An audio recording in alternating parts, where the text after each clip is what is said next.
l'expansion et le développement.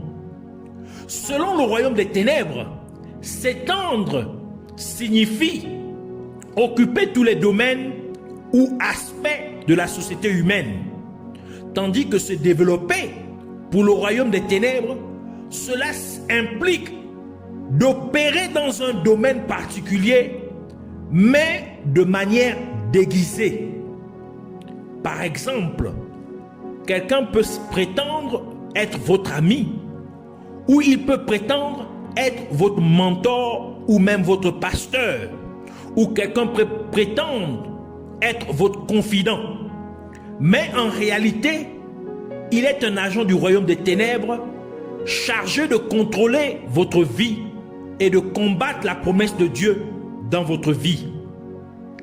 Pour le royaume des ténèbres, c'est ce que signifie se développer, car l'agent du royaume des ténèbres s'est bien déguisé de telle manière qu'il a gagné votre confiance et celle des gens autour de lui, au point que personne ne le soupçonnera d'être l'instigateur de problèmes dans la vie des gens. Donc, son vrai visage ou sa vraie personnalité ne sera pas découvert. S'étendre et se développer vont de pair. Par exemple, dans l'expansion du royaume des ténèbres, la marque de la voiture que vous conduisez peut appartenir au royaume des ténèbres. La marque des vêtements et des chaussures que vous portez peut appartenir au royaume des ténèbres. La marque de parfum que vous mettez sur votre corps peut appartenir au royaume des ténèbres. Tout cela fait référence à l'expansion du royaume des ténèbres.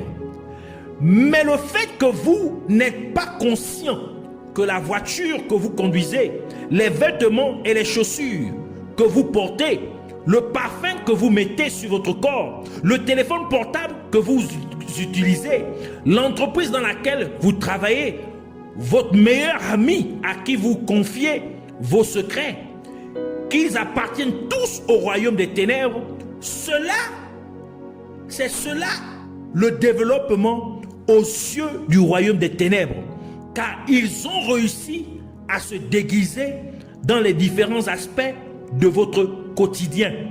Par conséquent, ils peuvent facilement gérer et contrôler votre vie.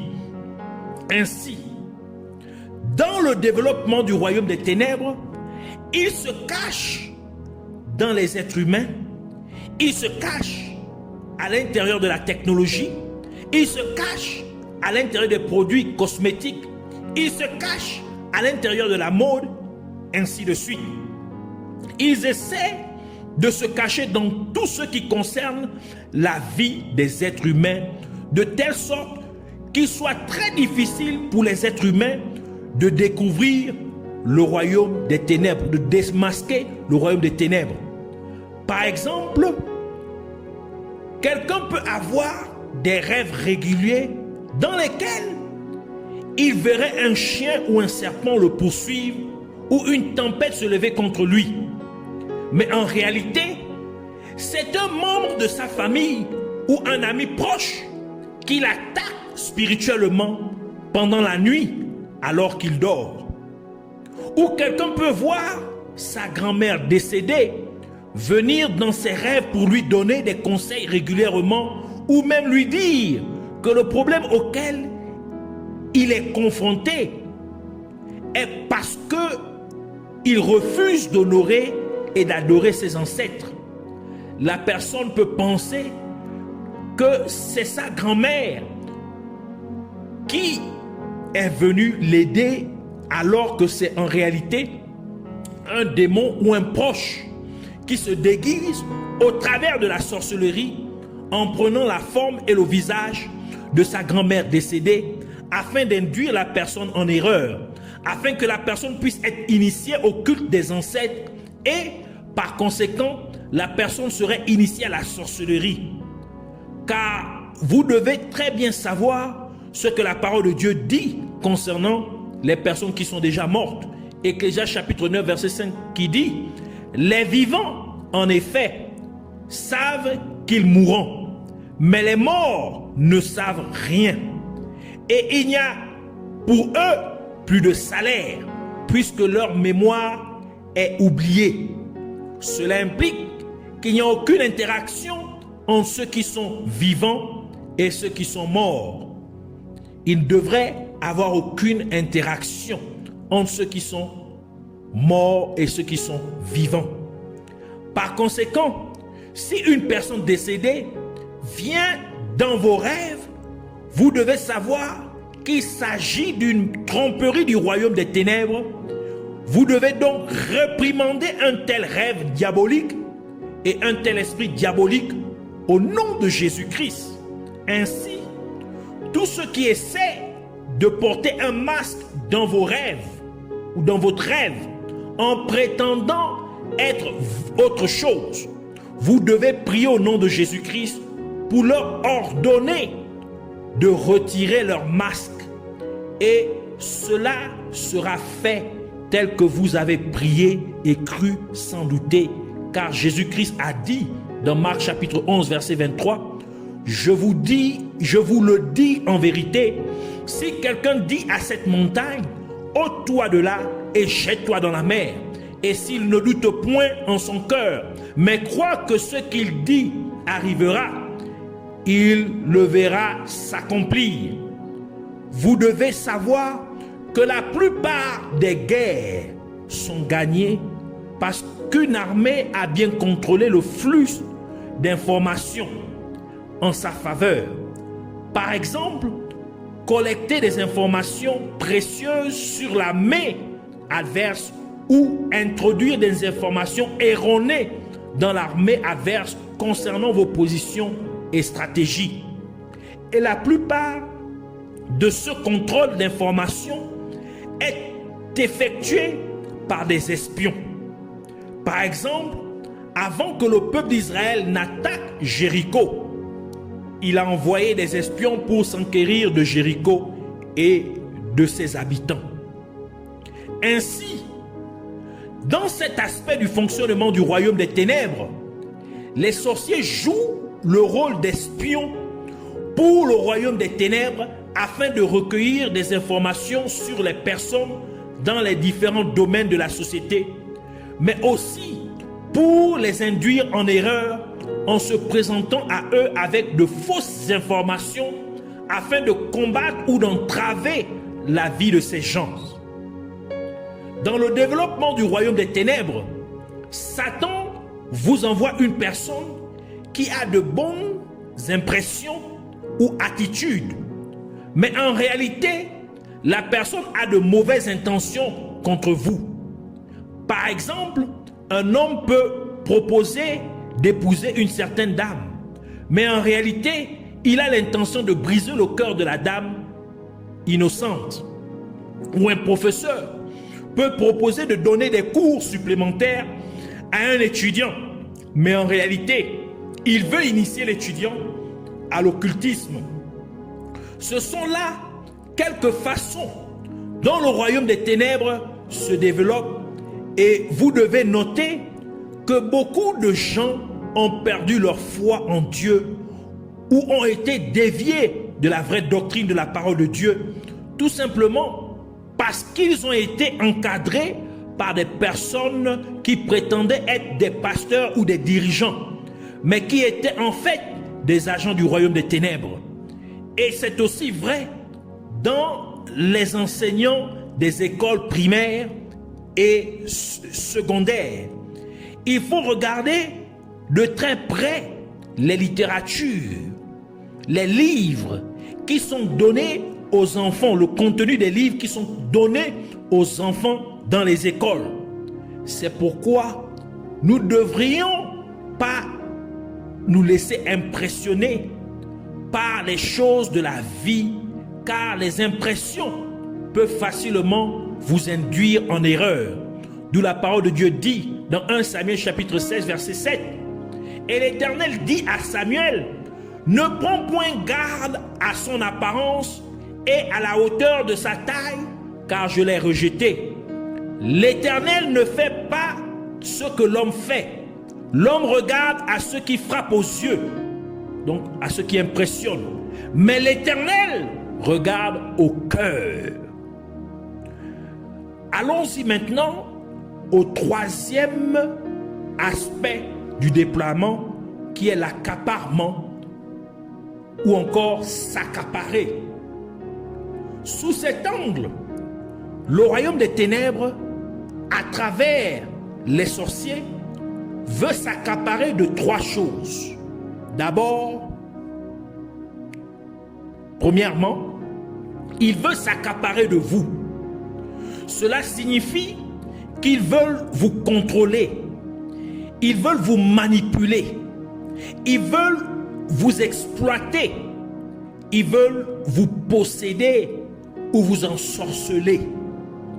Par exemple, ils veulent qu'avant de faire quoi que ce soit dans la vie, vous devez d'abord venir leur demander conseil, afin qu'ils puissent vous inciter à prendre la mauvaise décision ou à poser de mauvais actes. Ceci est un exemple de la façon dont le royaume des ténèbres étouffe ou entrave la promesse de Dieu dans votre vie. Une chose que vous remarquerez peut-être, c'est que lorsque vous agissez sans demander l'avis de cet ami en particulier, et qu'il se mette très en colère contre vous, déclarant que vous n'êtes pas un bon ami ou un véritable ami, et que la personne peut même passer plusieurs jours sans vous adresser la parole, cela devrait vous indiquer que la personne essaie de s'accaparer de vous. La personne veut contrôler votre vie. C'est ainsi que de nombreuses personnes sont venues à rompre leur fiançage de mariage et ont fini par épouser la mauvaise personne, car des agents des ténèbres se sont accaparés de la vie de ces personnes. C'est pourquoi la parole de Dieu dit dans 1 Corinthiens chapitre 15 verset 33, « Ne vous y trompez pas, les mauvaises compagnies corrompent les bonnes mœurs. » Proverbe chapitre 22 verset 5 ajoute pour dire, « Des épines, des pièges sont sur la voie de l'homme pervers. Celui qui garde son âme s'en éloigne. » Ainsi, au travers des sorciers déguisés, des sorciers masqués, qui se font passer pour vos amis, le royaume des ténèbres veut s'accaparer de vous pour vous occuper et vous posséder. Deuxièmement, le royaume des ténèbres veut s'accaparer aussi d'une chose particulière pour l'occuper ou la posséder. Et troisièmement, le royaume des ténèbres veut aussi s'accaparer d'un espace ou d'un lieu particulier afin de l'occuper ou de le posséder. C'est donc ainsi que se forme ou se déploie le triangle des sorciers. Par conséquent, des agents des ténèbres ou sorciers se répandent dans tous les divers aspects de la société humaine, puis ils se développent en se déguisant dans le but ultime de s'accaparer ou de posséder d'autres êtres humains ou des choses ou des lieux. Ainsi, nous voulons prier. Père Céleste, Abba Père, je te remercie pour ta parole. Je te remercie de m'avoir transmis la connaissance et la compréhension afin que je connaisse la vérité. Car tu as dit que nous connaîtrons la vérité et que la vérité nous rendra libres. Par conséquent, je te remercie de m'avoir libéré par la vérité que tu m'as révélée au nom de Jésus-Christ. Et je te prie, ô Dieu, de démanteler et de court-circuiter l'expansion des sorciers autour de moi au nom de Jésus-Christ. puisses-tu effacer et mettre fin à toute affectation de chaque agent du royaume des ténèbres tout autour de moi, au nom de Jésus-Christ. Et je prie aussi, Abba Père, afin que tu démasques tout agent du royaume des ténèbres qui s'est déguisé tout autour de moi, au nom de Jésus-Christ. Car tu as dit que tout ce qui se fera dans les ténèbres sera exposé à la lumière. Qu'il en soit ainsi au nom de Jésus-Christ. Puisses-tu ainsi faire tomber tous leurs masques au nom de Jésus-Christ. Et tu as dit que nous, en tant que chrétiens, nous sommes la lumière du monde. Et tu as ajouté que la lumière a brillé dans les ténèbres et que les ténèbres ont été chassées. Ainsi, partout où je vais, que ta lumière brille, neutralise et chasse toutes les ténèbres et tous les agents du royaume des ténèbres au nom de Jésus-Christ. Et laisse-moi être libre de tout accaparement du royaume des ténèbres au nom de Jésus-Christ. Car tu as dit que si le Fils de Dieu, Jésus-Christ, vous a rendu libre, vous serez vraiment libre. C'est pourquoi je déclare que je suis vraiment libre parce que Jésus-Christ m'a affranchi. Et tu as aussi dit que le joug sera brisé à cause de l'onction. Donc par l'onction de ton Saint-Esprit, que toute chose et chaque lieu qui a été occupé ou possédé par le royaume des ténèbres, que cela soit complètement libre par la puissance et l'onction du Saint-Esprit au nom de Jésus-Christ. Et parce que tu as dit que partout où la pointe de mes pieds foulera, tu me donneras le lieu en possession. Je prends donc possession de chaque endroit où j'irai et où j'interviendrai au nom de Jésus-Christ. Je te remercie, Père Céleste, car cela est fait au nom de Jésus-Christ. Cela est accompli au nom de Jésus-Christ. Puisses-tu recevoir toute la louange, toute la gloire et tout l'honneur pour toujours et à jamais, au nom de Jésus-Christ. Amen.